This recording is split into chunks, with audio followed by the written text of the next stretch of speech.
You are holding a screaming infant at 2 in the morning, and you have absolutely no idea what you are doing. No manual, no pediatrician on speed dial, no parenting forum to scroll at 3 a.m. Just you, a small furious human, and the darkness. For roughly 300,000 years, every single parent who ever lived faced that exact same moment.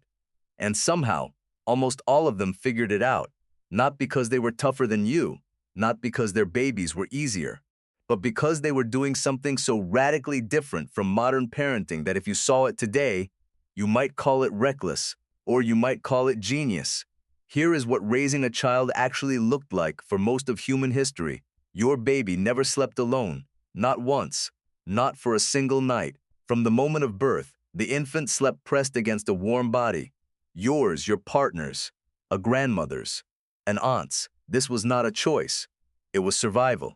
A newborn left alone in the dark is a newborn exposed to predators, to cold, to hypothermia.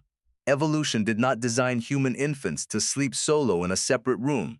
It designed them to panic when that warmth disappears. Because for most of our history, that panic was the correct response to a life-threatening situation. Anthropologist James McKenna at the University of Notre Dame has spent decades studying what he calls co-sleeping, the practice of infants sharing a sleep surface or sleep space with a caregiver. His research found that when a mother and infant sleep near each other, their sleep cycles actually synchronize. The mother's breathing, her body movements, even the carbon dioxide she exhales appear to stimulate the infant's own breathing patterns. For most of human history, a baby sleeping alone was not peaceful. It was dangerous. Your baby was also never put down. Paleoanthropologist Sarah Blaffer-Hrdy, in her landmark work on cooperative breeding, describes something she calls the carry or cache problem. Most mammals either carry their young everywhere or leave them hidden in a den. Human infants, she argues, were always carriers, always on someone's body, the hip, the back, a sling made of woven plant fiber or animal skin. Archaeological evidence of infant carrying devices appears as far back as 100,000 years ago, in the form of wear patterns on mothers' pelvises and the design of early textile fragments. You did not set your baby on the ground and walk away. Your baby was attached to your body the way a heart is attached to a chest, constantly, warmly, on the move.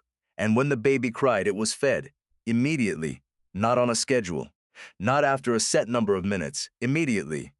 Studies of modern hunter-gatherer populations, the closest behavioral analogs we have to our prehistoric ancestors, consistently show nursing on demand, sometimes as frequently as every 13 minutes during the day. Anthropologist Melvin Konner spent years living with the Kungsan people of the Kalahari in the 1960s and 1970s, documenting exactly this. Kung infants were held, carried, and nursed almost continuously. They cried far less than infants in industrialized societies. Not because they were different babies, because their needs were met before the crying started. So let us reconstruct a single day. You wake before sunrise, your infant is pressed against your ribs, warm, already stirring.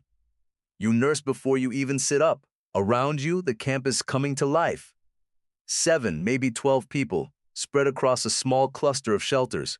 Some are relatives, some are close friends who have traveled with your group for years. One of the older women reaches over and takes your baby without asking, pressing the child to her chest and making low sounds. You stand up, stretch, and begin preparing food. No one thinks anything of what just happened. This is what Hrdy's research calls alloparenting, the practice of non-parent individuals caring for offspring among our ancestors. It was not optional. It was essential. A human infant requires an extraordinary amount of energy to raise, more than any single mother could consistently provide alone. So the group raised the child. Grandmothers were critical.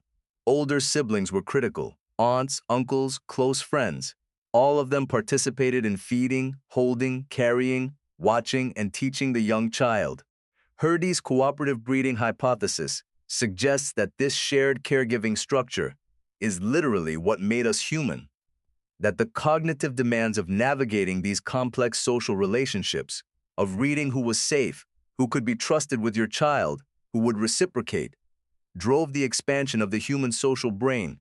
Your child, at around 3 or 4 years old, spent most of the day with other children, not structured play, not organized sports. Free, unsupervised, physically demanding, sometimes genuinely dangerous play in the dirt, with other kids ranging from toddlers to teenagers. Developmental psychologist Peter Gray has written extensively about the role of age-mixed free play in human development, arguing that for most of our evolutionary history, children learned everything: language, social rules, conflict resolution, physical skills, emotional regulation, not from adults in formal instruction, but from each other in the course of trying to keep up with, or take care of, the kids around them. There were no timeouts. There were no reward charts. Discipline, where it existed, was mostly social. A child who behaved badly faced the disapproval of the entire group, not just one set of parents. That social pressure, dispersed across a whole community, was far more powerful than any single parent's reaction. Anthropologist Polly Wiesner, who has spent decades studying the Juhwanzi people of Namibia and Botswana, documented how group social norms, enforced through humor, storytelling, and collective disapproval, shaped children's behavior far more effectively than individual punishment. Stories told around the campfire at night were not just entertainment. They were moral instruction delivered in the most emotionally compelling way possible. Here is the counterintuitive part.